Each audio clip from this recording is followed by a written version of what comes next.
Entonces, comencemos con la sesión de ahora, que básicamente está centrado en lo que son estados financieros, ¿no? Pero antes de entrar a repasar estas láminas, recordemos lo siguiente, ¿no? Recordemos que a raíz de una ley que salió en el 2010, ¿no?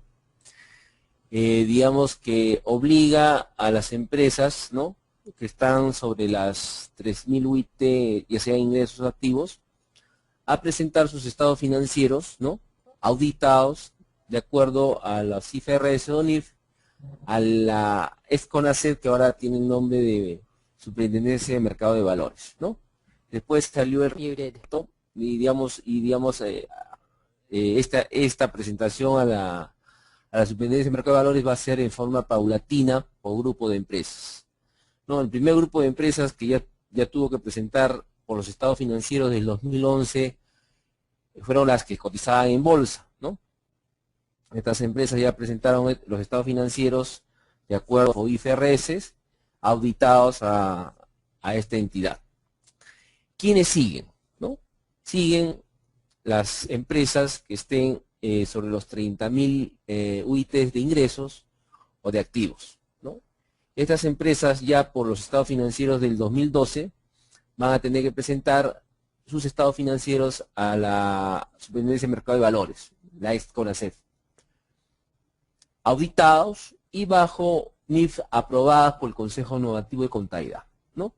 Ahí hay una pequeña diferencia, ¿no? Es decir, entre las NIF vigentes internacionalmente y las NIF aprobadas por el Consejo Normativo de Contabilidad, digamos, existe alguna diferencia, no en cuanto a la fecha en que entra en vigencia, pero esa diferencia con el tiempo prácticamente se ha cortado, porque ahora lo que está básicamente haciendo el Consejo Normativo de Contabilidad, apenas sale las NIF aprobadas internacionalmente, prácticamente ya no pasa mucho tiempo y las aprueba oficialmente.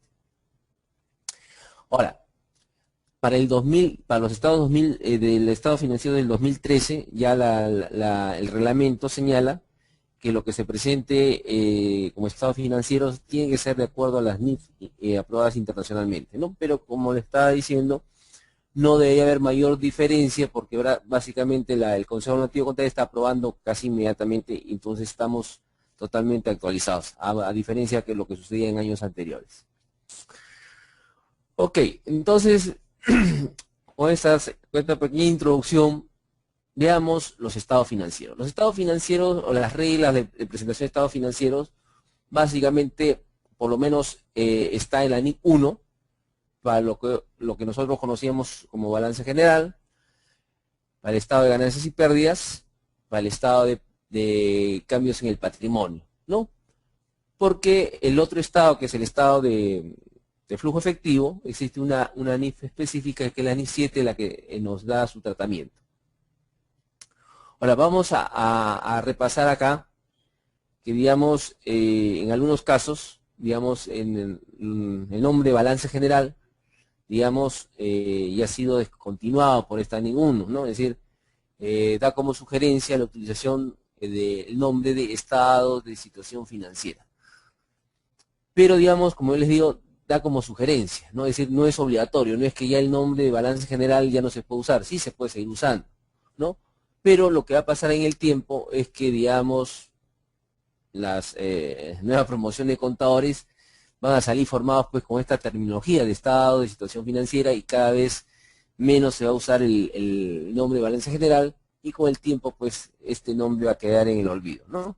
Entonces, un poco para ir poniéndonos a tono, deberíamos comenzar a tratar de usar ese nombre de estado de situación financiera.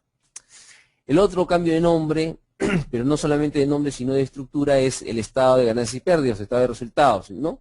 Ya no se va a llamar estado de ganancias y pérdidas, sino se llama estado de resultados integrales.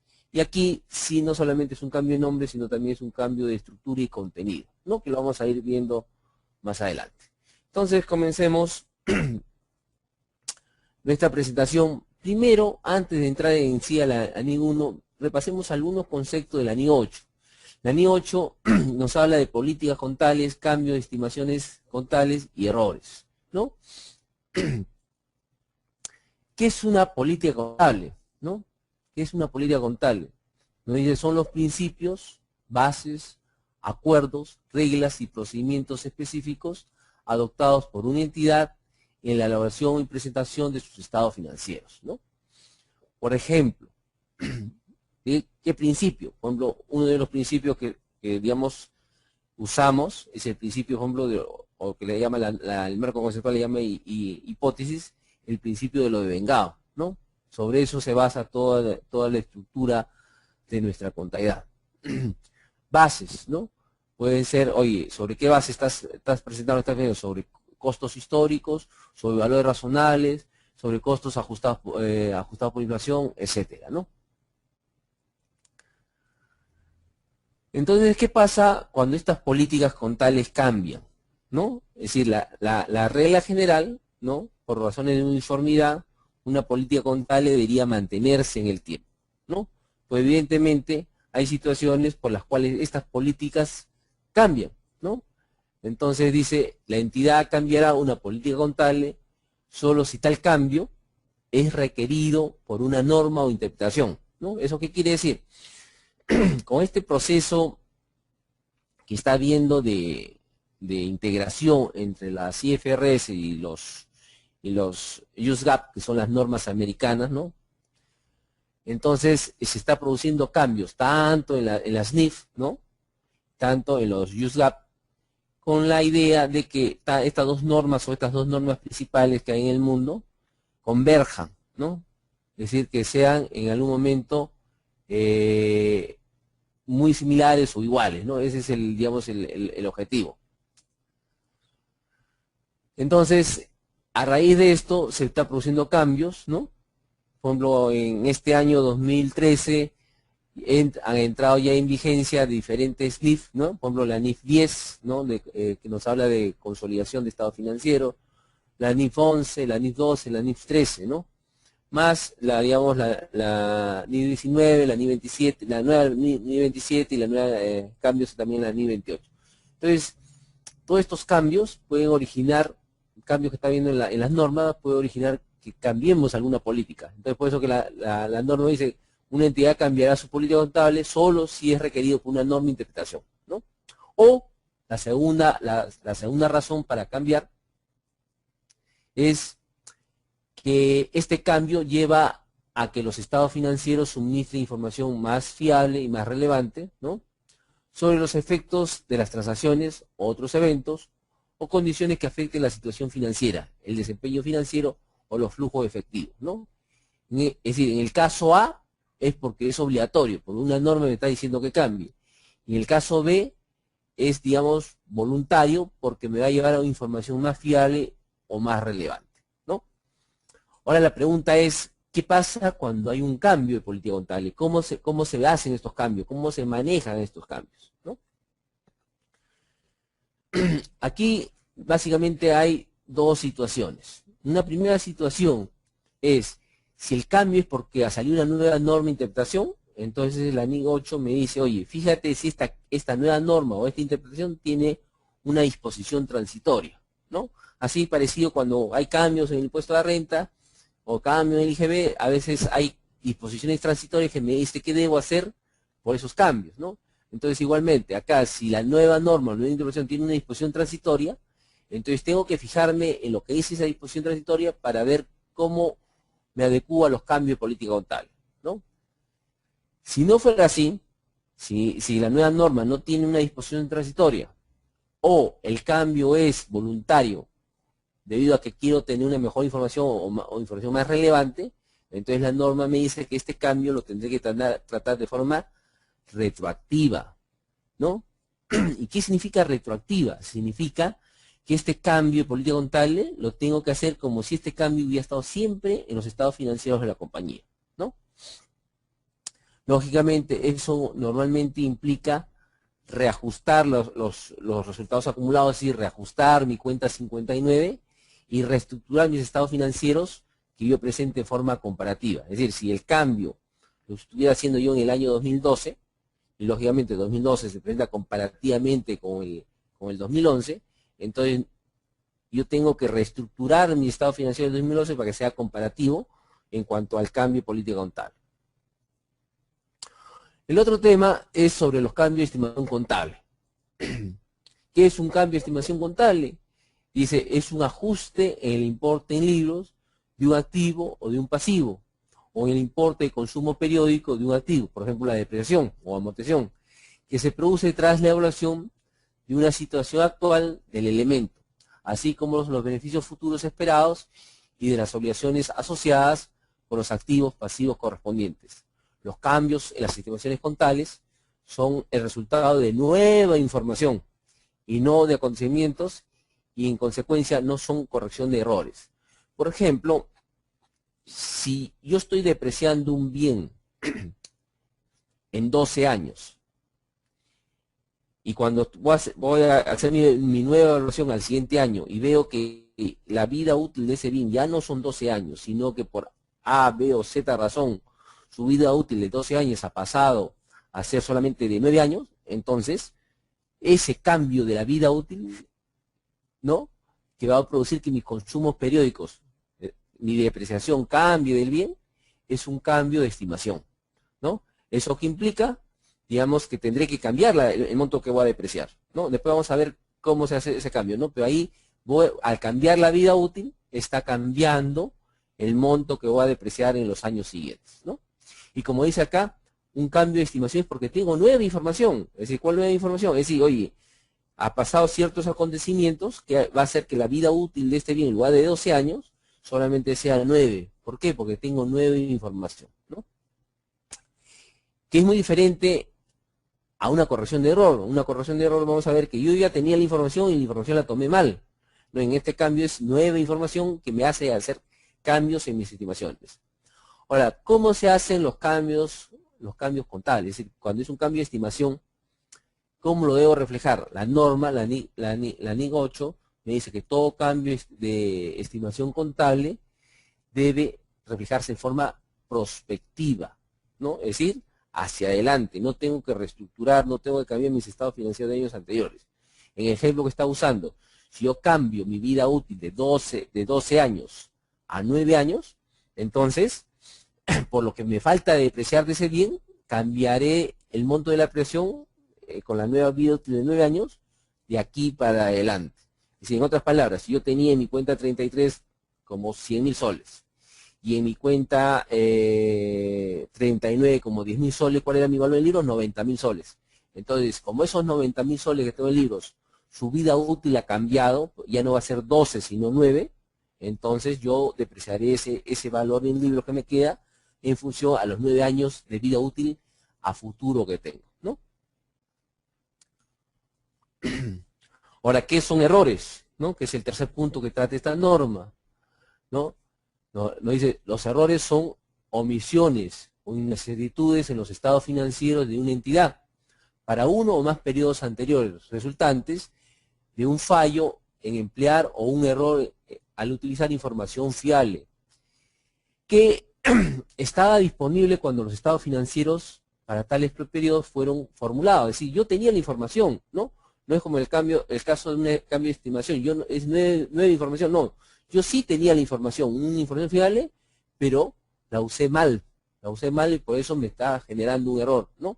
Porque estaba disponible cuando yo estaba formulando los estados financieros. O podría esperarse razonablemente que se hubieran conseguido y tenido en cuenta en la elaboración o presentación de aquellos estados financieros, ¿no? Entonces, ¿cómo se corrige un error? ¿No? ¿Cómo se corrige un error? En los estados financieros. Antes de eso, digamos, la misma norma me dice que yo puedo considerar errores, por ejemplo, errores aritméticos, errores de una aplicación incorrecta de políticas contables, una inadvertencia de los hechos, o así como los fraudes, ¿no? Esos son tipos de errores. Entonces, ¿cómo se corrigen los errores? Los errores también, al igual que en forma similar que los cambios de políticas contables, los errores se corrigen en forma retroactiva. Es decir, tengo que retroceder en los estados financieros anteriores y corregirlos, ¿no?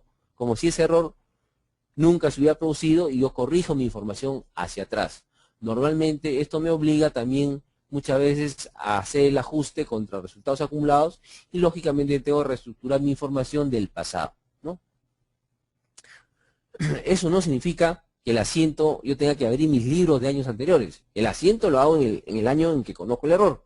Pero, digamos, los efectos, ¿no? Lógicamente va a tener, si tiene efectos sobre las utilidades de años anteriores, las utilidades de años anteriores están pues en mis resultados acumulados. Tendría que afectar contra los resultados acumulados y las cuentas correspondientes del activo pasivo que tenga que estén jugando en este error.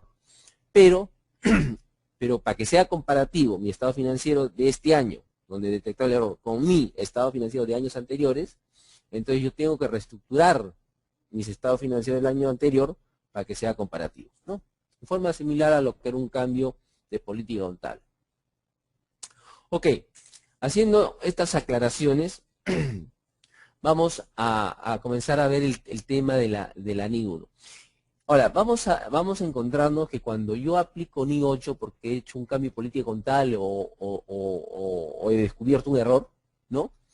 La NI 1 me dice que mi estado financiero, mi estado de situación financiera, ¿no? Que normalmente nosotros siempre vemos que mi balance, ¿no? Presento el año actual y el año anterior. Vamos a ver que cuando yo estoy aplicando NI 8 por alguna de estas dos situaciones, la NI 1 me pide ciertas variaciones, ¿no? Me pide más información, que lo vamos a ver más adelante. ¿Cuál es el objetivo de esta norma, de la NI 1, ¿no? El primer objetivo es establecer las bases para la presentación de los estados financieros, ¿no? ¿Y qué estados financieros? Estados financieros, y la norma lo llama estados financieros de propósito general, ¿no? Que son aquellos destinados a usuarios que no requieren información a la medida de sus necesidades específicas, ¿no? Las IFRS asumen, ¿no? Que, digamos, los estados financieros estándar, tal como están normados por las IFRS o NIF, debe cubrir las necesidades por lo menos del 80% de los usuarios de forma general, ¿no?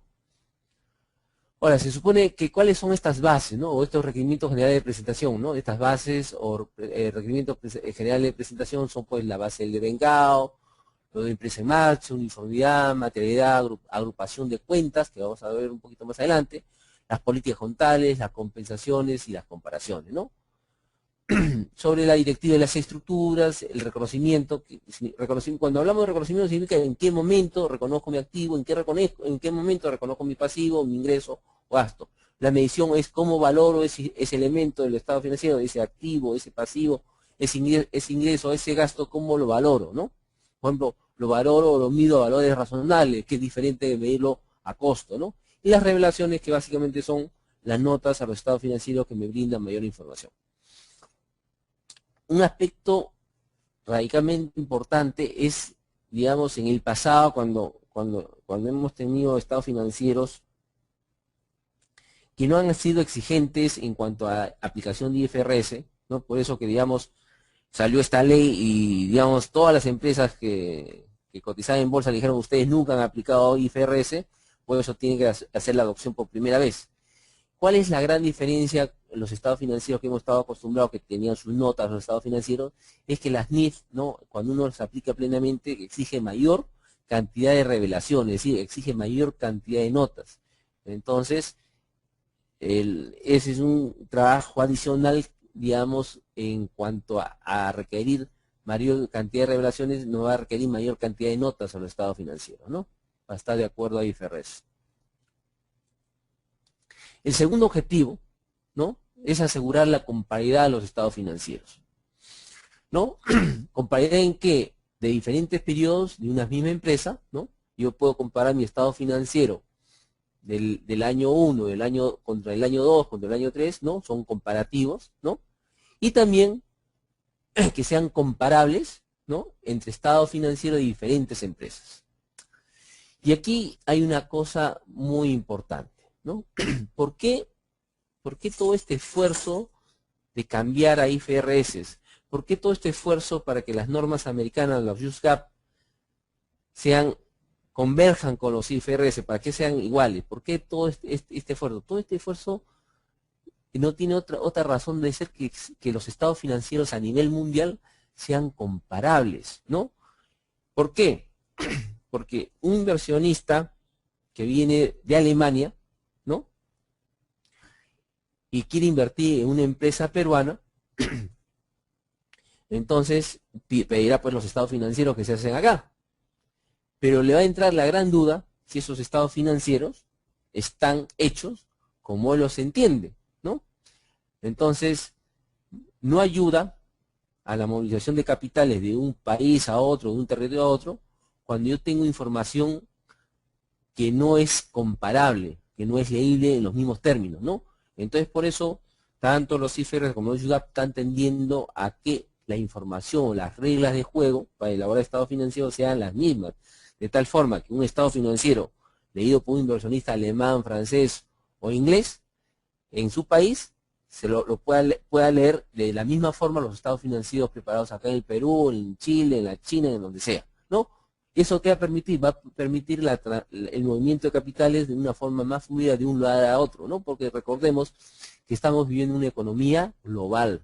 Entonces, si vivimos una economía global, tenemos que tener estados financieros preparados en forma global, que sean comparativos a nivel mundial, ¿no? Y un poco uno dice, oye, pero ¿yo para qué me voy a meter en este tema de las NIC? Que es muy complicado. Lo que va a pasar es que te vas a quedar fuera pues de la globalización, ¿no? Eso es lo que va a pasar. Por eso es tanto el empeño de los gobiernos, no solamente acá en el Perú, sino en diferentes países, en que las NIF o las IFRS se pongan en vigencia y se usen como deben ser. Es decir, ¿por qué tanto empeño? Es justamente por el tema de la economía global, ¿no? Si uno está fuera de la economía global, está fuera pues del mundo, ¿no? Excepciones al alcance, ¿no? Al alcance de esta NIC 1, dice, esta norma no se aplicará a la estructura y contenido de los estados financieros interinos, resumidos o preparados de conformidad con la NIC 34. Aquí les hago una explicación. Básicamente todas las NIF, a excepción de esta NIC 34, ¿no? Todas las NIF están pensadas en estados financieros anuales, ¿no? Por eso que acá la norma, la NIF 1 dice, oye, las reglas que estoy dando no son aplicables para los estados financieros intermedios, es decir, los estados financieros mensuales o trimestrales o semestrales que pueda preparar cada empresa, no. Esas se preparan con sus propias reglas, ¿no? Que antes de la NIC 34 pues eran las propias reglas que ponía la empresa.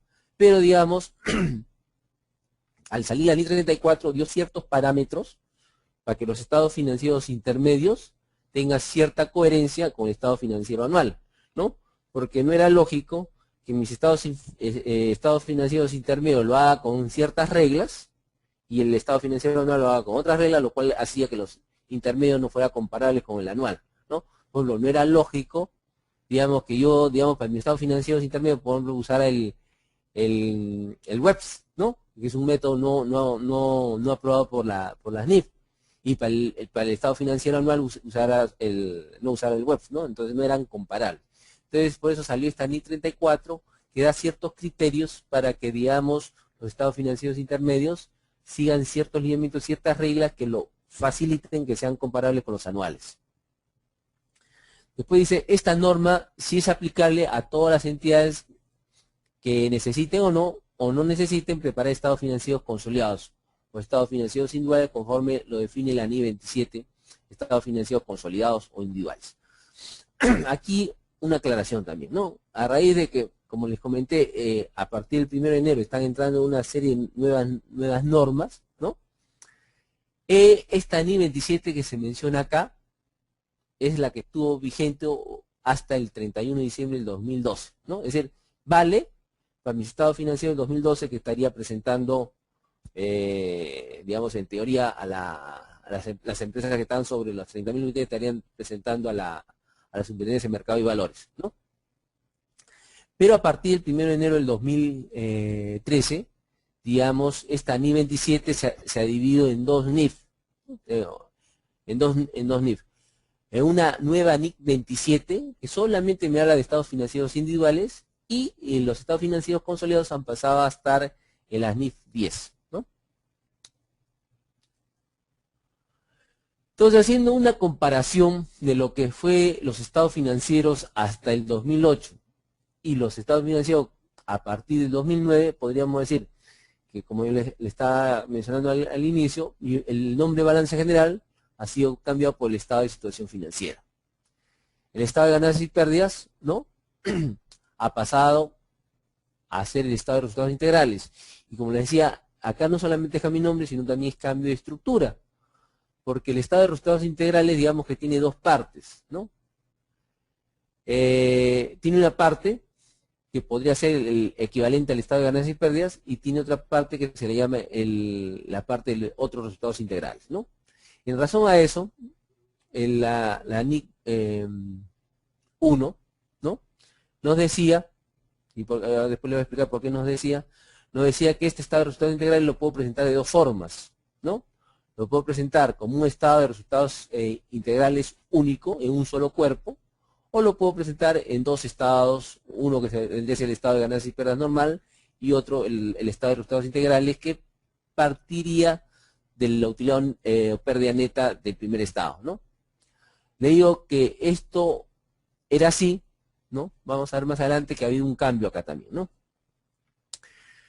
Y el otro estado sería el estado de cambios en el patrimonio neto, ¿no?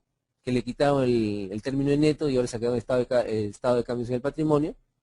Y el estado de flujo efectivo, que básicamente ha seguido igual, ¿no? Y más la nota a los estados financieros, que, digamos, si uno aplica IFRS plenas, lógicamente la cantidad de notas se incrementa. El tema de los postulados fundamentales, ¿no? Que aparece también en el marco conceptual, es el tema de los devengados, ¿no? Si vamos a la lámina anterior, vamos a ver, digamos, 4 eventos, ¿no? Más o menos en este ejemplo, ¿no? Supongamos que el día 26, ¿no? El 26 de diciembre del año 1, se emite la factura, ¿no? 1122, y se entrega la mercadería. Esta venta, digamos, supongamos de esta computadora, es una venta con garantía. Entonces tenemos, primer evento es la facturación con entrega del bien. Segundo evento es que este producto está garantizado, es decir, que si el bien no funciona, el cliente tiene derecho a que la compañía se lo arregle o le entregue un bien nuevo, ¿no? Después, el tercer evento es el cobro de la factura, ¿no? El cobro de esta factura. Y el cuarto evento sería que el 15 de marzo el cliente reclama, ¿no? Que tiene algún desperfecto en la computadora, entonces la compañía le va a tener que hacer frente a este reclamo, arreglando la computadora o reponiéndole con una nueva, ¿no? Entonces, como vemos, hay 4 eventos, ¿no? El tema es estos 4 eventos, en qué ejercicio se devengan, en qué ejercicio se registran, ¿no? Y como vemos acá, el evento 1, que es la facturación y la entrega del bien, se ha devengado en el ejercicio 1, en el año 1. Aquí otra aclaración, ¿no? A veces, cuando mezclamos la contabilidad con la tributación, nos sale cosas un poco incorrectas, ¿no? A veces nosotros decimos y pensamos en el IGB, ¿no? En el IGB, digamos, cuando dice, oye, ¿cuándo se produce la venta para IGB? Para efecto del IGB se produce la venta cuando facturo o entrego el bien, lo que ocurra primero, ¿no? Es decir, que para IGB podría haber venta sin entrega del bien, ¿no? Porque bastaría que yo haya emitido la factura para que se produzca la venta y tenga que pagar mi IGB, ¿no? Pero para efectos financieros, para efectos del IFRS, la emisión de la factura, digamos, es más bien circunstancial, ¿no? Porque la venta no la define la emisión de la factura, la venta la define normalmente la entrega de la mercadería. Es decir, yo puedo haber facturado en el año 1, pero si la entrega de la mercadería la hago en el año 2, la venta es del año 2 y no del año 1. Claro, para IGB será una venta del año 1, pero para efectos de renta, de impuesto a renta y para efectos de estado financiero, la venta sería del año 2 porque la entrega se produjo en el año 2. Y aquí hay que tener mucho cuidado con los cierres, ¿no? Justamente cuando cerramos, a veces las gerencias de ventas se entusiasman y te facturan un montón el día 30, 31 de diciembre, pero la mercadería no la entregan a esa fecha, sino la entregan el 5, el 7, el 8 de enero. Entonces, eso técnicamente no es venta ni para impuesto a la renta, ni para IFRS. será venta solamente para efecto de IGB, ¿ok? Pero es otro tema. Entonces acá tenemos que se devengó se devengó la venta porque se entregó en el año 1. La garantía, ¿cuándo se devenga? Porque esto es un gasto.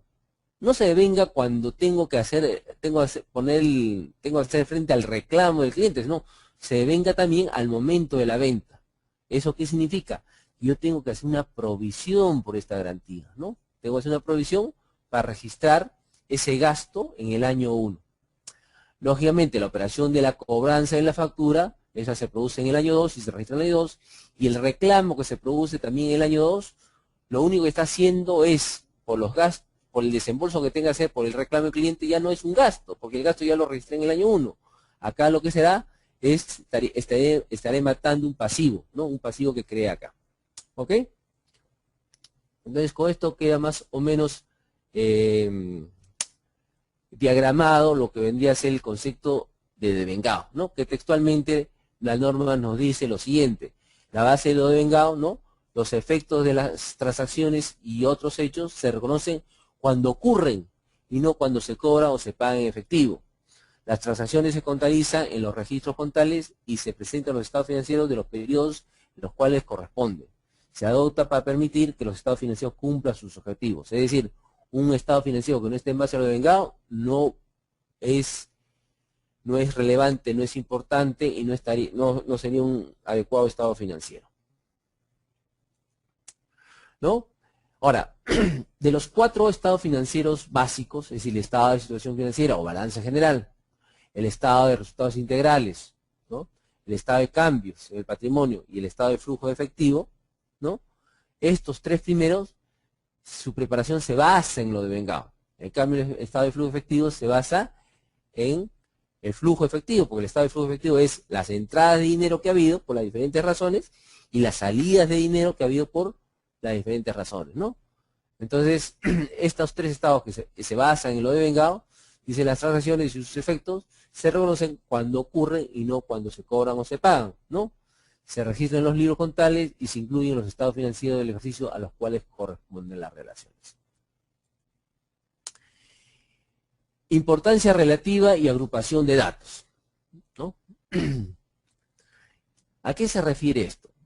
Si ustedes, digamos, si nosotros viéramos nuestro plan de cuentas, todas las cuentas, subcuentas, divisionarias, subdivisionarias que usamos, podrían llegar a ser como 2.000, 3.000, dependiendo de cuál es el grado de desagregación que tenemos. Lógicamente, 2.000, 3.000 cuentas, eso no se presenta en los estados financieros, las tengo que agrupar, ¿no? Las tengo que condensar, ¿no? ¿Y cómo las condenso? ¿Cómo las agrupo? Dice importancia relativa. Dice, las partidas similares importantes deben presentarse por separado en los estados financieros. Después tenemos presentación de partidas de naturaleza o función distinta, ¿no? También acá entra la importancia relativa. Dice, las partidas de naturaleza o función distinta deben presentarse por separado, a menos que no sean importantes, ¿no? Eso es lo que nos da el grado en que se agrupan las partidas en los estados financieros, ¿no? Por eso a veces cuando uno ve los auditores, ¿no? Cuando nos ayudan a preparar los estados financieros, porque le digo, nos ayudan porque cada vez más las firmas de auditoría están poniendo en claro algo que siempre ha sido así. El responsable de elaborar los estados financieros no son las firmas de auditoría. Lo responsable de elaborar los estados financieros es la compañía, es en otra palabra el contador de la compañía junto con la gerencia general. Y, digamos, es responsable de la elaboración de los 4 estados financieros más sus notas sobre estados financieros, ¿no? Que los auditores en el pasado nos hayan ayudado, ¿no? No significa que ellos son los responsables, los auditores son responsables de emitir un dictamen sobre esos estados financieros, o no de hacerlo, ¿no? Y cada vez las auditorías, o las firmas auditoras están dejando más en claro eso, ¿no? Por eso dice, las partidas de naturaleza y función distinta deben presentarse por separado a menos que no sean importantes.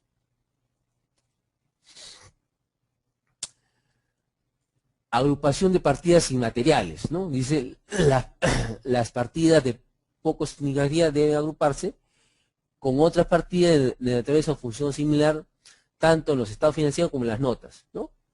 Por ejemplo, si yo tengo intangibles, por ejemplo, 900 soles, tengo otros activos, 120.000, no sería pues lógico que yo presente en mi estado de situación un intangible de 900 soles, lo agruparé pues como otros activos, ¿no? A eso se refiere esta agrupación de partidas inmateriales. Compensación.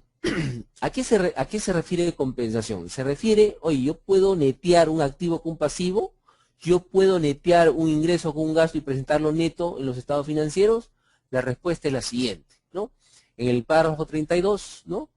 Nos dice que los activos y pasivos no deben compensarse entre sí, salvo que lo requiera alguna NIF o SINIF, ¿no? Las SINIF son las interpretaciones, es decir, como regla general, un activo y pasivo no lo puedo presentar neto en mi estado de situación financiera, ¿no? Para que lo presente neto, me lo debe requerir alguna NIF o me lo debe permitir, ¿no? Pero como regla general, no. Es decir, si yo tengo un cliente que a la vez es proveedor, yo puedo presentar mi cuenta 12 neta de mi cuenta 42, la respuesta es no. ¿No? La respuesta es no, ¿no? ¿Que hay una excepción? Sí hay una excepción. ¿Y dónde está esa excepción? Eso está en la NI 32, ¿no? Pero como regla general, no. Y esa excepción tendré que cumplir ciertos requisitos para que yo pueda netearlos. Si no cumple esos requisitos, no lo puedo presentar neto. Referente al estado de resultados, ¿no? Los ingresos y gastos, ¿yo lo puedo presentar neto? La respuesta es no, también, ¿no? No deben compensarse entre sí los ingresos y gastos, salvo que lo requiera alguna SINIF o NIF, ¿no? Como regla general, no. Información comparativa, ¿no? Dice, a menos que una norma o interpretación permita o requiera otra cosa, la información comparativa respecto a los periodos anteriores se prestará para toda clase de información cuantitativa, incluida en los estados financieros, ¿no? La información comparativa deberá incluirse también en la información de tipo descriptivo narrativo, siempre que ello sea relevante para la adecuada comprensión de los estados financieros. Es decir, siempre que yo tenga información cuantitativa, tiene que ser comparativa con el mínimo con el ejercicio anterior, ¿no? Es decir, vamos a ver que los estados financieros me dicen, para que tú presentes estado financiero, tienes que presentar el año actual y mínimo el año anterior. Cuando me dice mínimo, significa que si la empresa deseara presentar el año actual más 2 años o 3 años anteriores, lo puede hacer. Pero lógicamente, si presenta 2 o 3 años anteriores, tiene que presentar también información comparativa, ¿no? Notas del estado financiero referente a esos años también, ¿no? Información financiera mínima. ¿A qué se refiere esto? La NIC 1 no me da una estructura de cómo debo armar mi balance general o mi estado de situación financiera, ni cómo debo armar mi estado de resultados integrales. No me da la estructura. Me dice cuál es la información mínima que debo presentar, ¿no? La estructura la define cada empresa. Eso sí, me da algunos ejemplos, pero son ejemplos ilustrativos que lo vamos a ver más adelante, pero que no me define la estructura. La estructura la define la empresa, pero en base a una información mínima que me requiere. Y aquí un detalle, dice, una entidad debe revelar información comparativa presentando como mínimo 2 estados de situación financiera, es decir, 2 balances, el año actual y el año anterior. 2 de cada uno de los restantes estados, es decir, del estado de resultados integrales, del estado de patrimonio y del estado de flujo efectivo, y notas relacionadas. Pero, ¿qué pasa cuando yo en un año estoy aplicando la NIC 8? ¿No? Dice, si una empresa ha aplicado NIC 8, en el caso que una entidad haya aplicado una política contable retroactivamente, ¿no? Un cambio de política contable, o haya realizado una corrección de errores retrospectivamente de partidas incluidas en los estados financieros, es decir, he hecho una corrección de error aplicando NIC 8, o cuando se reclasifiquen partidas de dichos estados financieros, ¿no? Hago reclasificaciones. Entonces, ¿qué me dice la norma? Me dice, debo presentar un estado de situación financiera al principio del ejercicio compartido más antiguo. Eso significa que debo presentar un estado de situación financiera a 3 columnas. Y me explico mejor. Es decir, si yo he hecho cambio político contable, he corregido un error o he reclasificado partidas, debo presentar un balance general con 3 columnas. Y les doy un ejemplo. Por ejemplo, acá, ¿a qué se refiere cuando reclasifico partidas de dichos estados financieros? Por ejemplo, una cosa que la mayoría de empresas no hicieron en el año 2011 es presentar un estado financiero a 3 columnas. ¿Por qué? Porque en el año 2011 yo he tenido que hacer una serie de reclasificaciones. ¿Por qué? Porque justamente en el 2011 yo cambié de plan de cuentas. Y mi plan de cuentas que estoy aplicando actualmente, mi plan contable general empresarial, ha cambiado las estructuras de lo que yo usaba antes. Y le doy un ejemplo. Por ejemplo, los gastos de variación de existencias, hasta el 2010 yo lo presentaba, lo cargaba en la cuenta 68 y por lo tanto lo iba como un gasto operativo. Pero a partir de 2011, la variación de existencia ya no se carga en una cuenta 68, se carga en la cuenta 69, es decir, va al costo de ventas. Es decir, va a afectar mi margen de utilidad bruta.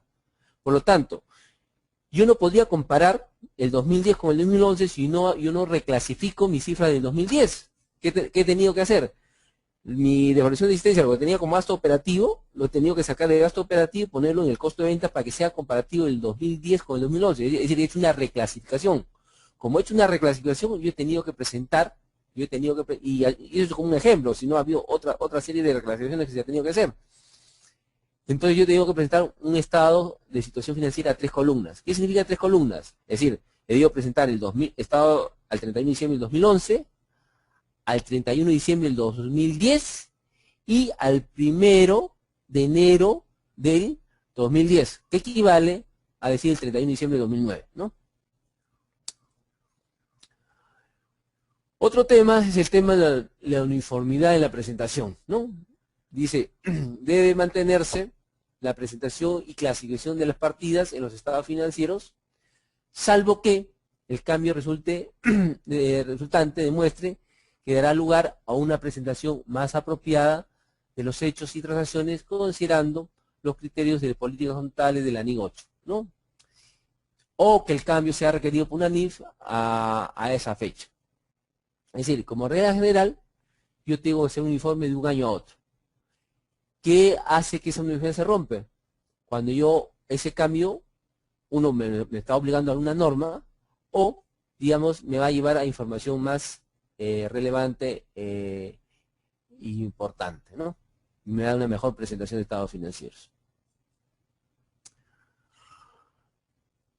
Dice, un ejemplo, dice, una operación o disposición importante solo debe cambiar en la presentación, ¿no? Se debe reclasificar la información para que sea comparable, ¿no?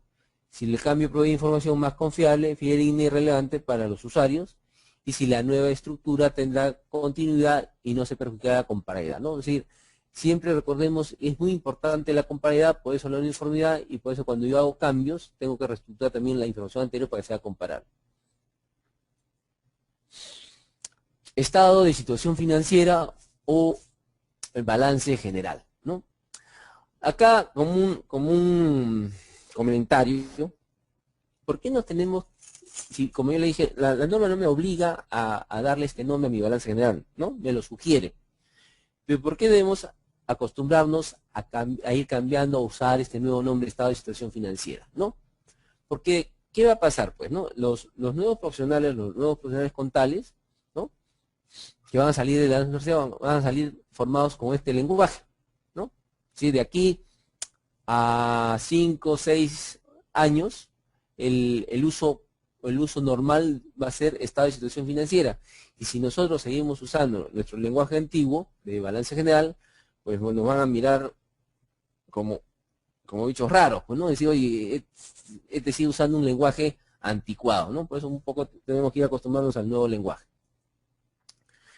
Entonces, ¿cuál es la información mínima que me requiere la NIC 1? ¿No? Me dice, por lo menos tú debes tener en tu estado de situación financiera estos rubros: efectivo, carente efectivo, activo financiero de valor razonable con cambios en resultados, activo financiero disponible para la venta, otros activos financieros, deudores por ventas y cuentas por cobrar de entidades relacionadas, ¿no?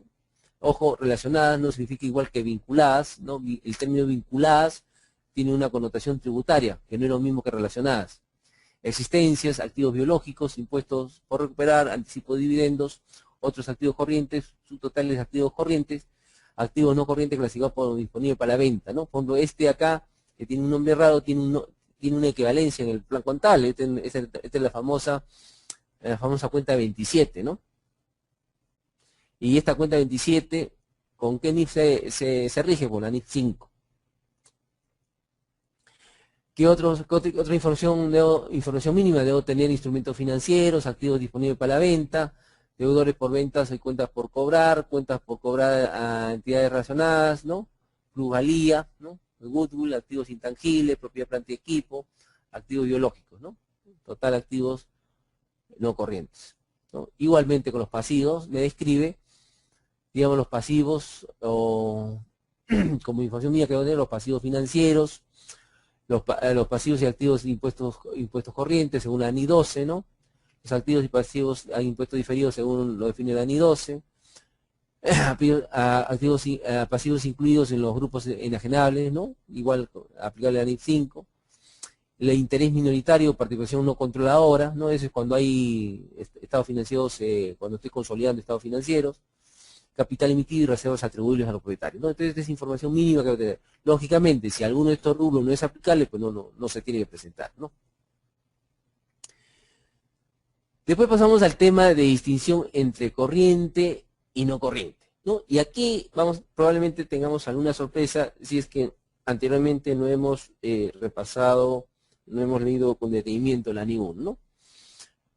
Muchos de nosotros teníamos la idea que corriente es todo lo que es menos a 12 meses y no corriente es todo lo que es mayor a 12 meses, ¿no?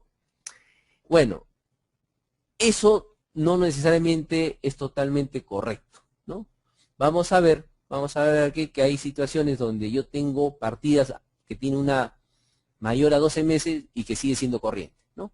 Eso lo vamos a ir viendo con un poco de detenimiento, ¿no? Dice distinción entre corriente y no corriente, ¿no? Cada empresa debe presentar sus activos y pasivos clasificados en corriente o no corriente. ¿Cuál es la excepción? Dice, cuando una presentación basada en el grado de liquidez proporciona una información fiable que sea más relevante, ¿no? O cuando se aplique esa excepción a una entidad, presentará todos los activos y pasivos arrendados atendiendo a su liquidez. Es decir, la norma me requiere que presente en corriente y no corriente. ¿Cuándo no debo presentar entre corriente y no corriente? Cuando el estado financiero se presente de una mejor forma por el grado de liquidez. Por ejemplo, en el caso de los bancos, las entidades financieras, ellos no presentan corriente y no corriente, porque tiene una mejor presentación presentarlo por el grado de liquidez, ¿no? Si usted agarra un estado financiero de una entidad bancaria, van a ver que no tiene esta clasificación de corriente, sino más bien están presentados por grado de liquidez. Entonces, hablemos primero de los activos corrientes, ¿no? Esto lo pueden encontrar en el párrafo 66 y nos dice que un activo corriente, un activo debe clasificarse como corriente, ¿no? Cuando se espera que sea realizado o se pretende venderlo o consumirlo en el transcurso del ciclo normal de su negocio u operación, y si el ciclo es menor a 12 meses, se considera 12 meses, ¿no? Es decir, ¿qué es el ciclo normal del negocio? Es el ciclo donde el dinero da la vuelta total del negocio. Es decir, ejemplo, si yo soy una industria, ¿qué tengo que hacer primero? Compro materia prima. Esa materia prima pasa al proceso de producción. En el proceso de producción sale el producto terminado. El producto terminado lo vendo, se convierte en una cuenta por cobrar. La cuenta por cobrar la cobro, entro otra vez a mi caja, entonces ahí completé todo el circuito y ese sería mi circuito de mi ciclo normal de negocio, ¿no? Entonces aquí, ¿qué tenemos? Tenemos como ejemplo las cuentas por cobrar comerciales, las mercaderías, las materias primas y los activos biológicos, ¿no?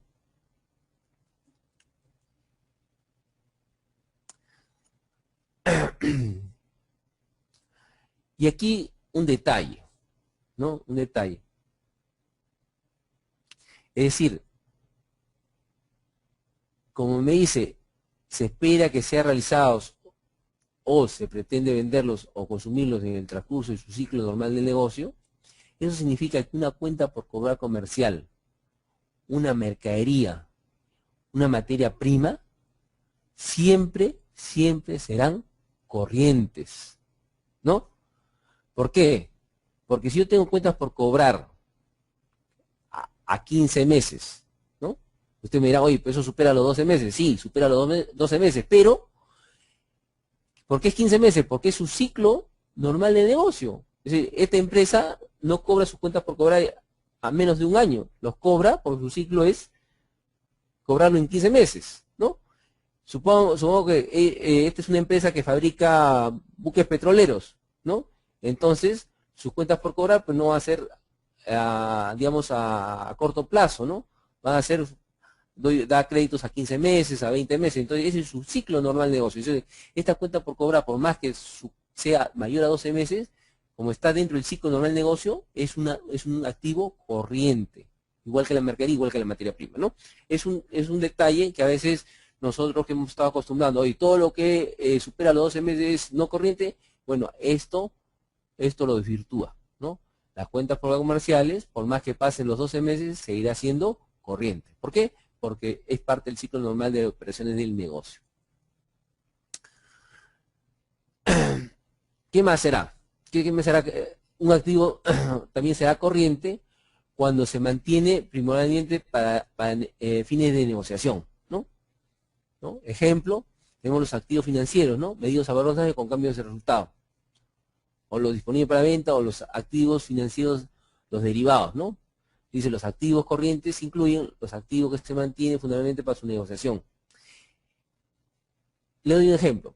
Digamos, si yo tengo exceso de caja, ¿no? Tengo exceso de caja, y ese exceso de caja lo quiero no tener pues guardado en el banco que no gana nada de intereses, sino digo, ¿sabes qué? Yo sé que estas acciones de esta empresa están subiendo en la bolsa, ¿no? Yo las voy a comprar, ¿no? Las voy a comprar para los 2 meses, venderlas, ¿no? Entonces, esas acciones que estoy comprando en bolsa, yo las estoy comprando para negociarlas en el corto plazo. Entonces, eso es a pesar de que son acciones de una empresa, es un activo corriente, pues, ¿no? También se considera activos corrientes, ¿no? Cuando se espera realizarlo dentro de 12 meses posteriores a la fecha del estado de situación financiera, ¿no? Por ejemplo, otras cuentas por cobrar. Acá no están las cuentas por cobrar comerciales, porque yo ya les dije, las cuentas por cobrar comerciales se rigen por el ciclo normal del negocio. Acá estarían otras cuentas por cobrar. Si estas otras cuentas por cobrar las voy a cobrar dentro de los 12 meses siguientes, será corriente. Si no, será no corriente. También se considera activos, de clasificar como activos corrientes, efectivo o otro medio líquido de libre disponibilidad, ¿no? Es decir, si yo tengo una cuenta corriente, ¿no? Que está totalmente disponible, ese es un activo corriente, ¿no? Pero aquí hay que tener este requisito, ¿no? Que no esté sujeto a restricción por un tiempo mayor a 12 meses, posteriores a la fecha del estado de situación financiera. Es decir, si yo abro una cuenta a plazo o abro una cuenta corriente, pues esta cuenta corriente está sujeta a una restricción bancaria, que me dice, oye, esta cuenta bancaria tú no puedes disponer después de los 12 meses, es decir, está sujeto a una restricción mayor a 12 meses, entonces esa cuenta bancaria no puedo clasificar como activo corriente, sino tendría que ser un activo no corriente, ¿no?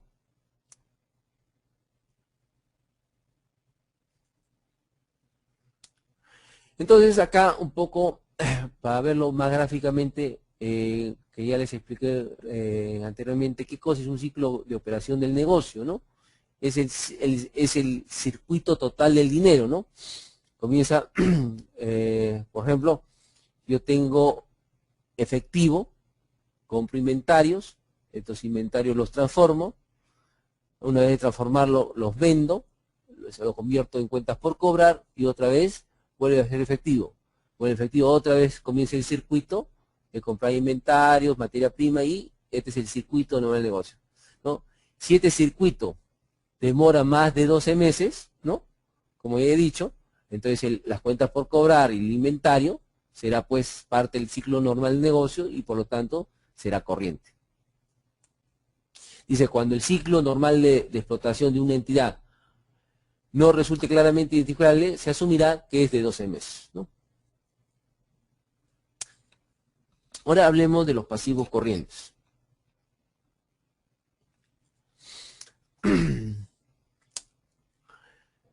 ¿Qué son pasivos corrientes? ¿No? Pasivos corrientes son, ¿no?, aquellos que se encuentran, aquellos que se esperan cancelar o liquidar dentro del transcurso del ciclo normal de negocio o operación, ¿no? Y aquí hay otro tema, ¿no? Por ejemplo, las cuentas por pagar comerciales y los pagos a los beneficios de los trabajadores, ¿no?, que pertenecen al ciclo normal de negocio, son corrientes. No interesa si una cuenta por pagar la tengo por pagar a 20 meses, eso seguirá siendo corriente. Y acá otra vez, para rompernos este paradigma, oye, si yo tengo una cuenta por pagar comercial de 20 meses, como supera los 12 meses, la voy a considerar como no corriente, no es así. ¿Por qué? Porque acá la cuenta por pagar comercial, que es para pagarse a 20 meses, por más que supere los 12 meses, como pertenece al ciclo normal de negocio, esta cuenta por pagar comercial será corriente. Igualmente con los trabajadores. Oye, yo tengo, por pagar este trabajador le tengo que pagar de aquí a 2 años, ¿no? Por más que sea de 2 años, como pertenece al ciclo normal de negocio, será corriente. En otras palabras, en conclusión, las cuentas por pagar comerciales y los pagos a los trabajadores, no interesa el plazo que tenga, siempre será un pasivo corriente. ¿Qué más son pasivos corrientes? ¿No? Aquellos que se mantienen para negociación, ¿no? Ejemplo, instrumentos financieros, bonos por pagar, ¿no? Si se mantienen para negociación, ¿no? ¿Qué más será pasivos corrientes? Dice, aquellos que deben liquidarse dentro de los 12 meses siguientes a la fecha del estado de situación financiera, ¿no? Pero ojo, que no sean ni cuentas por pagar comerciales, ni que sean cuentas por pagar a empleados, ¿no? Porque eso hemos dicho, como eso pertenece al ciclo normal del negocio, eso serán corrientes siempre. Acá estamos hablando, por ejemplo, de dividendos por pagar, o préstamos a largo plazo, otras cuentas por pagar. Si los voy a pagar dentro de los 12 meses siguientes, será corriente. Lo que pase los 12 meses será no corriente. ¿Qué más son pasivos corrientes? ¿No? Dice, aquellos donde la entidad no tenga incondicional, ¿no?, para aplazar la cancelación del pasivo durante al menos 12 meses siguientes a la fecha del periodo sobre el que se informa, ¿no? Las condiciones de un pasivo que puedan dar lugar a elección de otra parte o a su liquidación mediante la emisión de instrumento de patrimonio no afecta la cancelación. Es decir, si yo no tengo derecho incondicional a posponer el pago, entonces ese será un pasivo corriente. Si este pasivo se cancela con emisión de acciones propias, es decir, yo tengo cuentas por pagar y en lugar de pagarle en efectivo a quien le debo, en lugar de pagarle, yo le voy a dar acciones de propia emisión, es decir, estoy haciendo como un asiento, ¿no? Cargo a la 46 o a la 45, por ejemplo, yo le digo, estoy viendo un banco, cargo a la 45 y abono a la 50. No, el hecho que yo lo esté cancelando este pasivo con un instrumento de patrimonio, eso tampoco altera, digamos, la condición de corriente, ¿no? Dicen, todos los demás pasivos deben clasificarse como no corrientes. Y acá veamos algunos casos especiales, ¿no? Casos específicos de pasivos corrientes, ¿no? Son casos, vamos a ver 7 casos especiales, ¿no?, que hay que tener en cuenta. Dice, primer caso, presentación de cuentas por pagar comerciales, beneficio a los trabajadores y costos operativos devengados, ¿no? Dice que esto un poco ya lo hemos dicho, lo hemos visto, pero lo vamos a repetir. Dice, al 31 de diciembre del año 2000X1, la empresa Sur del Perú S.A. mantiene pendiente pago de deudas con sus proveedores, ¿no?, y con personal de operaciones, que provienen del capital de trabajo o fondo de maniobra utilizado en el ciclo normal de operación de la entidad, ¿no?, que serán pagados el 1 de enero del 2000X2 y el 30 de junio del 2000X3. Es decir, se está pasando los 12 meses, ¿no? Se está pasando los 12 meses, ¿no? Entonces, ¿cómo deben presentarse estas obligaciones al 31 de diciembre del 2000X1?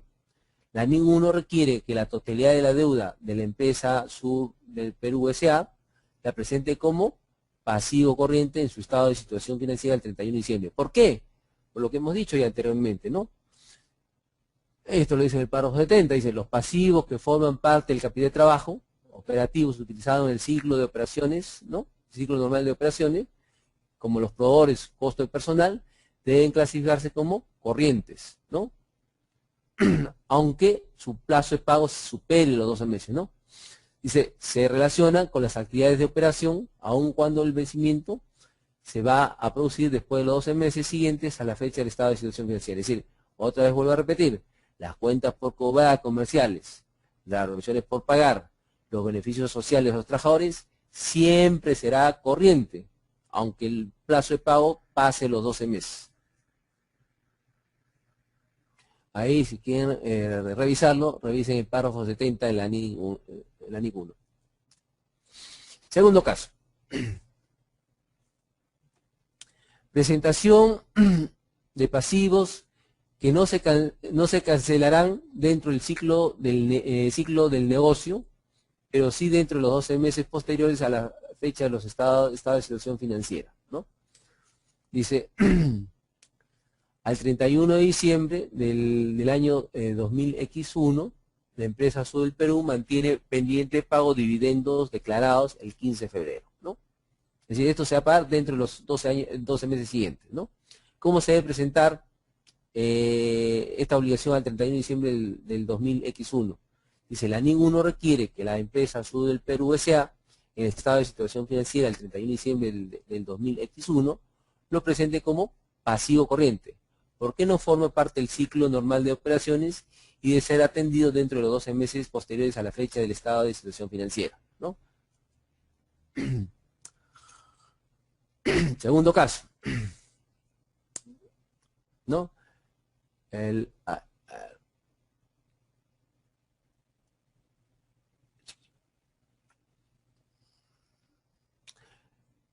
Ok, estamos acá hablando del dividendo, ¿no?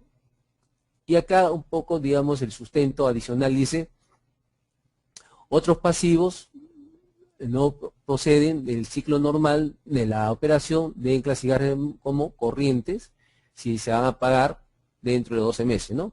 Cuando su cancelación se va a producir dentro de los 12 meses siguientes a la fecha del estado de situación financiera o son mantenidos previamente para su negociación. Es decir, todos estos tipos de pasivos que están acá, sobre giros, impuestos a la renta, debiendo pagar otras podemos pagar no comerciales, si esto se va a pagar dentro de los 12 meses, es un pasivo corriente, ¿no? Porque todos estos no pertenecen al ciclo normal de operación, ¿no?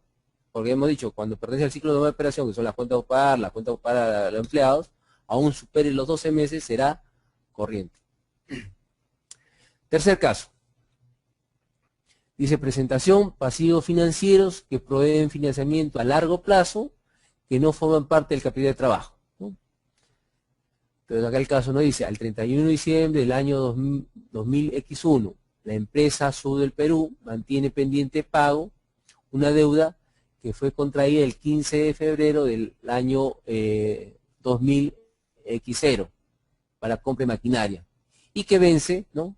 Vence el 29 de marzo del año 2000X3, es decir, está pasando más allá de los 12 meses, ¿no? ¿Cómo debe presentarse esta obligación al 31 de diciembre del año 2000X1? Dice, la empresa Sur del Perú S.A., en el estado de situación financiera el 31 de diciembre del año 2000X1, debe presentarlo como un pasivo no corriente, ¿no? Porque no forma parte del capital de trabajo usado en el ciclo normal de operaciones y no hay acuerdo para su cancelación dentro de los 12 meses posteriores a la fecha del estado de situación financiera. El sustento del caso 3, ¿no? Lo podemos encontrar en el párrafo 371, que dice, son pasivos no corrientes aquellos que no proceden o no forman parte del ciclo normal de operación del negocio, cuando no tienen acuerdo para ser cancelados dentro de los 12 meses posteriores a la fecha del estado de situación financiera, ¿no? Por el ejemplo de los préstamos que proveen financiamiento a largo plazo, no forman parte del capital de trabajo usado en el ciclo de operaciones, porque no tienen un acuerdo para ser cancelados antes de los 12 meses, ¿no? Cuarto caso, dice presentación de pasivos financieros vencidos, ¿no? Vencidos es que yo he estado obligado a pagarlos, ¿no? Al cierre del periodo, estaban vencidos, pero refinanciados antes de la emisión de los estados financieros. Aquí una explicación, ¿no? Acá usando este gráfico. Aquí al 31 de diciembre del año X1, el pasivo ya estaba vencido, ¿sí? Pero yo aquí en los primeros meses, o en el primer mes, o el primer momento del siguiente año, yo refinancio y logro que me den más de 12 meses para pagar, ¿no? Pero acá ¿qué dice? Antes de la emisión de los estados financieros. Aquí tendría que hacer referencia a la NIC 10, ¿no? A la NIC 10 me dice que entre el 31 de diciembre y la fecha que es autorizados los estados financieros a emitirse, ese periodo de tiempo, supongo que los estados financieros son autorizados a emitirse el 5 de febrero. Entonces, entre el 31 de diciembre y el 5 de febrero, eso se llaman hechos posteriores. Entonces, hay hechos posteriores que son de dos tipos, los que son ajustables y los que no son ajustables, ¿no? Es un poquito para referirse, oye, al 31 de diciembre yo lo tenía vencido el pasivo, pero antes que se apruebe el estado financiero me lo refinancia a más de 12 meses. ¿Lo puedo considerar como un pasivo no corriente? Esa es la pregunta, ¿no? Pues dice, al 31 de diciembre del año 2000X1, la empresa Sud del Perú S.A. mantiene pendiente pago una deuda vencida el 14 de noviembre del año 2000X1. El 30 de enero del año siguiente, el año 2000X2, la gerencia de la empresa refinanció la deuda hasta el 1 de febrero del año 2000X3, es decir, más de 12 meses, antes que los estados financieros del año 2000X1 fueran autorizados a emitirse, ¿no? Es decir, ahora vence más de 12 meses. ¿Cómo debe presentarse las obligaciones al 31 de diciembre del año el 31 de diciembre del 2000X1? Dice, la empresa Sud del Perú S.A. en los estados de situación financiera al 31 de diciembre del año 2000X1 debe presentarse como pasivos corrientes. Es decir, a pesar que en este periodo de tiempo acá me refinanciaron a más de 12 meses, yo debo presentarlo como corriente. Porque ¿cuál es la foto?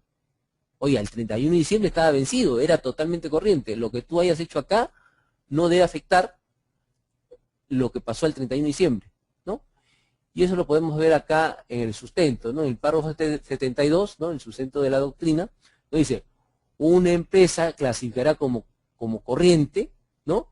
Sus pasivos financieros cuando estén vencidos, y estos son refinanciados dentro de los 12 meses siguientes a la fecha del estado de situación financiera, aun cuando el plazo original del pasivo fue para un periodo superior a 12 meses y existía un acuerdo de refinanciación o una reestructuración de los pagos a largo plazo que hayan sido concluidos después de la fecha del estado de situación financiera y antes que los estados financieros sean autorizados, ¿no?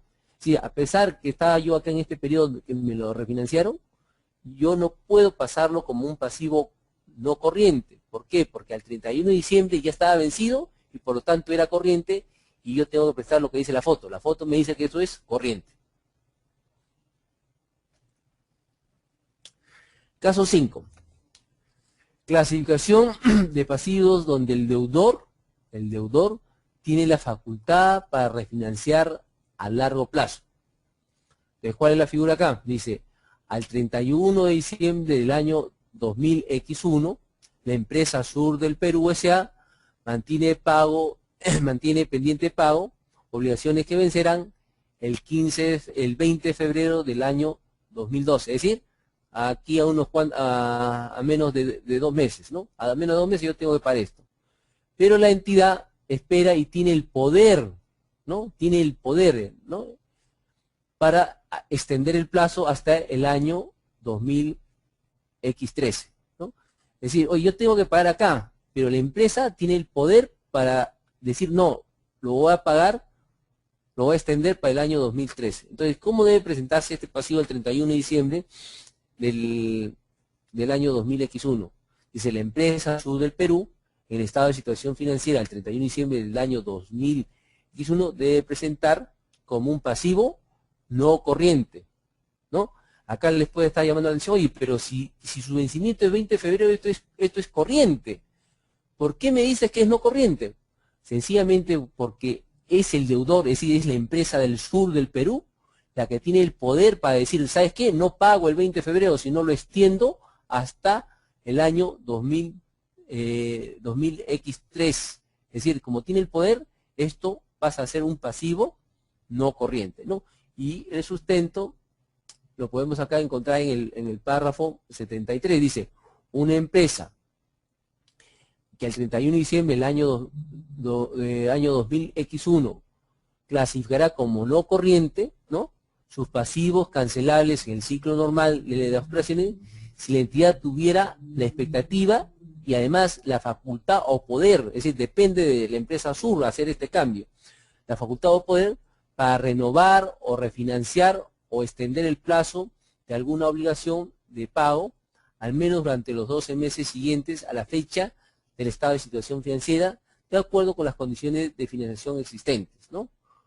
Dice, no obstante, cuando la refinanciación o renovación no sea una facultad de la empresa al 31 de diciembre del año 2000X1, no existe acuerdo o contrato para refinanciar o renovar, el aplazamiento no se tendrá en cuenta y la obligación se clasificará como corriente. Es decir, si la empresa tiene el poder, ¿no?, para poder aplazar este pago a más de un año, es no corriente.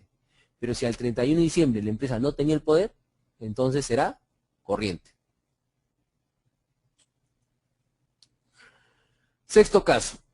Dice, clasificación de pasivos vencidos por incumplimiento de compromisos, ¿no? Acá, ¿cuál es el caso? Dice, a partir del 30 de junio del año 2000X1, la empresa Sur del Perú S.A. inició la cancelación y un fraccionamiento de pagos de tributos por 36 meses. Sin embargo, al 31 de diciembre del año 2000X1, había incumplido el pago de 3 cuotas, razón por la cual había perdido el beneficio de fraccionamiento y la totalidad de la deuda impaga se había convertido en exigible, ¿no? Es decir, tenía un fraccionamiento a 36 meses, si era 36 meses se entendía pues que era no corriente, pero como incumplió el pago, ahora se hace exigible todo. Entonces la duda viene a ser, oye, ¿esto es no corriente o ya se transformó en una obligación corriente, ¿no? Dice, el 15 de febrero, ¿no?, acá, acuérdense que estamos hablando del 31 de diciembre, al 31 de diciembre ya había perdido el beneficio del fraccionamiento. ¿Qué pasa el 15 de febrero? El 15 de febrero del año 2000X2, antes que los estados financieros fueran autorizados, ¿no?, a emitirse, la empresa se pone al día con su fraccionamiento. Entonces la pregunta es, ¿cómo debe presentarse la totalidad de las obligaciones al 31 de diciembre del año 2000X1? Entonces dice, la empresa Sur del Perú, en el estado de situación financiera el 31 de diciembre del año 2000X1, debe presentarlo como un pasivo corriente, ¿no? Por más que se puso al día y logró otra vez la refinanciación, pero como acá hizo que venciera toda la obligación, debe presentarlo como un pasivo corriente. Y el sustento lo podemos encontrar en el párrafo 74 de la norma, que dice, una empresa clasificará como corriente sus pasivos cuando incumpla un compromiso adquirido, es decir, el fraccionamiento, en un contrato de préstamo a largo plazo, antes de o en la fecha del estado de situación financiera, con el efecto de que el pasivo se convierta en exigible a voluntad del prestamista. Es decir, recordemos, como incumpliste las cuotas, al 31 de diciembre se convirtió toda la deuda en exigible inmediatamente, ¿no? Por eso se convierte en exigible a voluntad del prestamista. Aún si el prestamista hubiera acordado después de la fecha, como fue este caso, haya acordado después de la fecha del estado de situación financiera y antes que los estados financieros hubieran sido autorizados, para su emisión, ¿no? No exigir el pago como consecuencia del incumplimiento, porque en esa fecha del estado de situación financiera la entidad deudora no tiene derecho incondicional para diferir o aplazar el pago. Es decir, está bien, a esta fecha que estoy tomando la foto, yo no sabía que iba a refinanciar la deuda. Ok, que la refinancié, que me alargó el plazo, que me perdonó el incumplimiento, pero a esta fecha, 31 de diciembre, mi deuda estaba vencida, yo había incumplido y todo era corriente. Caso 7. Clasificación de pasivos vencidos con acuerdos de periodos de gracia, ¿no?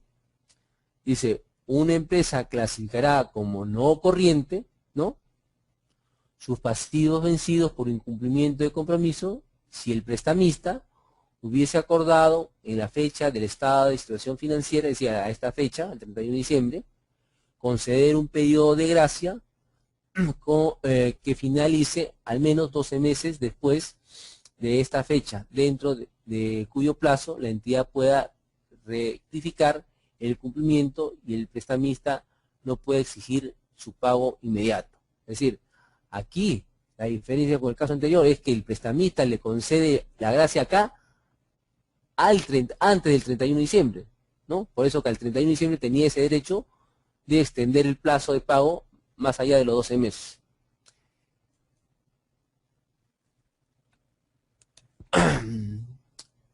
Dice, consideraciones de los sucesos que ocurren después de la fecha de los estados de estado de situación financiera y antes de la fecha de autorización para su emisión, ¿no? Como les había dicho, esto tiene que ver con la NIC 10, ¿no?, que me habla de los hechos posteriores. ¿Qué son esos hechos posteriores? Entre el 31 de diciembre y esta fecha en que se autoriza o se aprueban los estados financieros, ¿no? Entonces, esto de acá se llaman hechos posteriores, ¿no? Y como le estaba explicando anteriormente, estos hechos posteriores son de dos tipos: los que se ajustan y los que no se ajustan. Los que se ajustan significa que yo tengo que retroceder otra vez al 31 de diciembre y rehacer mi estado financiero con estos hechos posteriores que se ajustan. En cambio, los que no se ajustan, si son importantes, lo único que tendré que hacer es revelarlos y notas los estados financieros. Entonces, aquí me da una secuencia de qué son hechos posteriores para efecto de esta norma. Dice, si los siguientes acontecimientos ocurren entre la fecha del estado financiero y situación financiera, es decir, el 31 de diciembre, y la fecha en que los estados financieros son autorizados para su emisión, la refinanciación sobre una base a largo plazo, las rectificaciones de un incumplimiento de un contrato de préstamo a largo plazo, y la aceptación del prestamista de un periodo de gracia para rectificar un incumplimiento de un contrato de préstamo a largo plazo al final de por lo menos 12 meses después de la fecha del estado de situación financiera, ¿no? Dichos eventos califican para la divulgación, ¿no? Se debe divulgar, ¿no? Dice, no originan ajuste de conformidad con la NIC 10, ¿no?, sino que más bien pertenecen al segundo tipo, los que se deben revelar en notas los estados financieros al 31 de diciembre del año X1. Ok, acá vamos a ver, como yo les dije, la NIC 1 no establece un modelo de estados financieros, ¿no?, sino que me da, digamos, no me da una estructura, sino me da algunos ejemplos. Y tanto así, fíjense, si se dan cuenta, para ustedes este estado financiero les puede parecer que está al revés. ¿Por qué? Porque si ustedes se dan cuenta, los activos no corrientes están acá primero y los activos corrientes están después. El efectivo equivalente efectivo está al final en lugar de estar acá arriba, ¿no? Y está efectivo, otros activos, cuenta por cuenta, inventarios. Y acá, en activos no corrientes, que está en la parte superior, está propiedad, planta, equipo, plusvalía, otros activos intangibles, inversiones asociadas. Este es un modelo, ¿no? ¿Y por qué está así? Porque este modelo, recordemos que las IFRS, ¿dónde son elaboradas? Son elaboradas en Inglaterra, es decir, en Europa. Y en Europa, ¿no?, en Europa, los estados financieros se hacen al revés como nosotros lo hacemos. Es decir, nosotros más bien presentamos primero los corrientes y después acá abajo van los corrientes. En Europa lo hacen al revés. Van los corrientes acá abajo y los no corrientes acá arriba, ¿no? Pero este es un modelo, ¿no? Es un modelo que no estamos obligados a seguirlo, sino me da un lineamiento, ¿no? Acá tenemos la parte del activo, Y acá tenemos la parte del pasivo, que también para nuestro gusto está al revés, ¿no? Pero como le digo, son modelos. Acá está el patrimonio, ¿no? Acá está el pasivo no corriente y el pasivo corriente. Acá también nos presenta, la norma nos presenta un modelo de resultados integral, ¿no? Y como sigo repitiendo, es un modelo. Uno lo puede hacer de acuerdo a cómo mejor le sirva a la empresa donde uno está haciendo el estado financiero, ¿no? Y estos solamente son modelos ilustrativos. Por ejemplo, acá tenemos lo siguiente. Como yo les decía, el estado de resultados integrales, ¿no? La norma me decía que yo lo podía presentar como un solo cuerpo, un estado de resultado integral único, o lo podía presentar en dos cuerpos. Es decir, en dos cuerpos que era mi estado de ganancias y pérdidas que todos conocemos, y luego venía el estado de resultados integrales, ¿no? Lógicamente, si acá terminaba con una utilidad de 100, estos 100 pasaban acá, y a estos 100 le sumaba o le restaba los otros ingresos, otros egresos integrales, ¿no? Entonces, había dos. ¿Pero qué ha pasado? ¿No? Como le digo, todo está cambiando. Esta opción de presentarlo en dos cuerpos, ¿no? Esta opción fue eliminada a partir del 1 de julio del 2012, ¿no? Es decir, que a partir del 1 de julio de 2012 ya no existe esta opción de presentarlo en dos cuerpos, sino que tengo que seguir solamente presentarlo en un solo cuerpo, ¿no?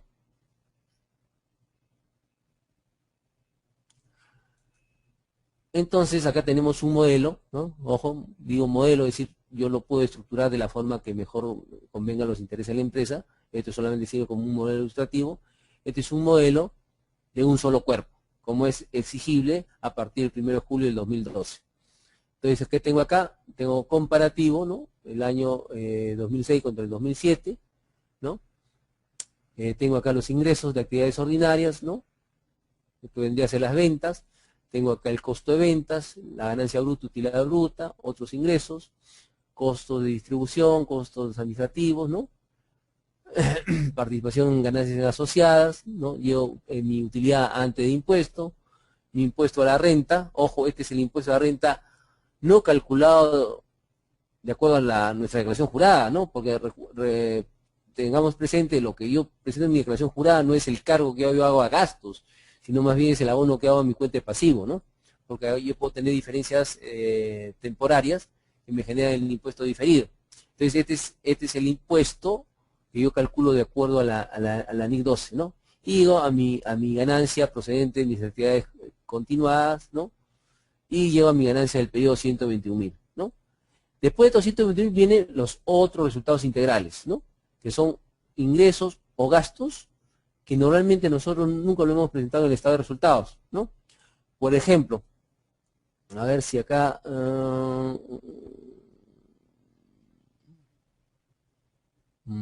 bueno, no está, acá está. Por ejemplo, acá si ustedes ven dice ganancia por revaluación de propiedades, ¿no? ¿Qué cosa es esto? Esta es la revaluación de activos fijos. Nosotros, ¿cómo registramos una revaluación de activos fijos? Cargamos, pues, a la cuenta 33, abonados a la cuenta 57.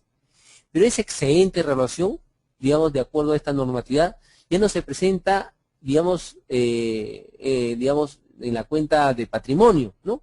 Sino se presenta en otros resultados integrales, ¿no? Ahí está, ¿no?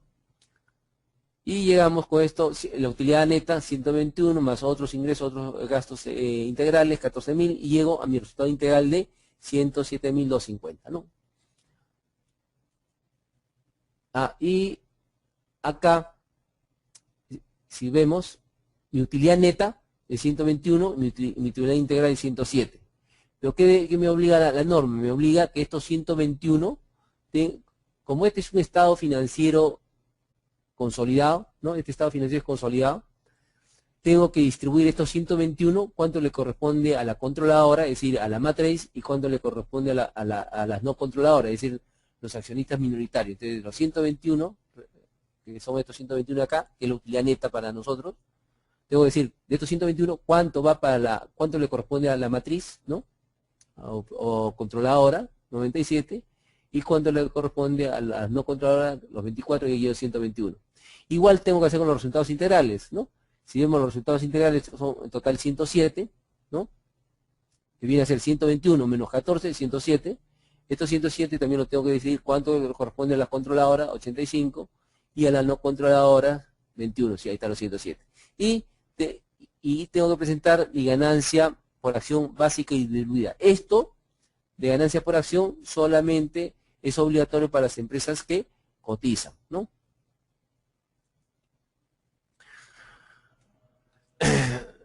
Entonces, modelo de presentación 1, 2 estados de resultados integrales. Hemos dicho que, digamos, este modelo que era en 2 cuerpos, ¿no? Ya a partir del 1 de julio ya no es válido, ¿no? ¿Por qué 2 cuerpos? Presentaba el estado de resultados, 121, y después venía, partía de los 121, le agregaba los otros integrales y llegaba a los 107, ¿no? Es presentado en 2 cuerpos. Pero esto ha valido solamente hasta el 30 de junio del 2012. Ahora hablemos del estado de ganancias y pérdidas por naturaleza y función, ¿no? Es decir, este término de naturaleza y función no es propiedad exclusiva de nuestro plan contable, sino que está pues en la norma, ¿no? Y me dice que la entidad presentará un análisis de los gastos utilizando para ello una clasificación basada en la naturaleza de los mismos en función que cumplen dentro de la entidad, dependiendo de cuál proporcione una información que sea más fiable y más relevante, ¿no? Este sería por naturaleza, ¿no? Y este sería por función, ¿no? El de función también se le conoce se le conoce como costo de venta, ¿no? En la naturaleza por ningún lado van a encontrar costo de venta, en cambio en el de función sí, pues, ¿no? Y nos dice también, dice el estado de ganancias y pérdidas o estado de resultados por naturaleza, ¿no? Nos dice el método de naturaleza de gastos. Los gastos se agrupan en estado de ganancias y pérdidas de acuerdo a su naturaleza, ¿no? Amortización, compra de materiales, costos de transporte, retribución de empleados, ¿no? Y no se redistribuyen atendiendo a las diferentes funciones de la organización que tienen, digamos, gastos administrativos, gastos de eventos, es las funciones, ¿no? Dice, este método resulta simple de aplicar, puesto que no es necesario distribuir los gastos de explotación entre las diferentes funciones que lleva la empresa, ¿no? Nosotros acá en el Perú, ¿cómo distribuimos estos gastos por empresa? A través de las cuentas 9, ¿no? Hacemos los asientos de destino, ¿no? En cambio, el estado de ganancias por función, dice, método de función, o también conocido el de costo de venta, ¿no? Consiste en clasificar los gastos de acuerdo con las funciones como parte del costo de ventas, ¿no? Gastos de distribución, de administración, ¿no? Siguiendo este método, la entidad revela al menos el costo de ventas con independencia de los otros gastos, ¿no? Este tipo de presentación puede suministrar a los usuarios una información más relevante que la ofrecida presentado por los gastos por naturaleza, pero hay que tener en cuenta que la distribución de los gastos por función puede resultar arbitraria e implicar la realización de juicios subjetivos, ¿no? Porque digamos, oye, ¿cuánto le pongo yo a esta inversión? ¿Cuándo le pongo? Cada empresa define los criterios para su distribución, a eso se refiere la norma, ¿no? Lógicamente, gerencialmente, probablemente este estado financiero es mucho más útil que el de naturaleza, ¿no? Y digamos, aquí digamos, estoy presentando como un ejemplo. Ojo, esto es también ilustrativo, no es que así y solamente así lo tenga que hacer mi estado de cambio de patrimonio. Este es ilustrativo, ¿no? Si nos damos cuenta, acá parto del saldo inicial el 31 de enero del 2006, ¿no? Llego al 31 de diciembre del 2006, ¿no? Y llego después al 31 de diciembre del 2007, ¿no? Acá tengo la cuenta de capital, ganancias acumuladas. Y más bien, digamos, los otros resultados integrales, por ejemplo, acá tenemos la revaluación, ¿no? Los otros resultados integrales se presentan en forma discriminada acá, ¿no?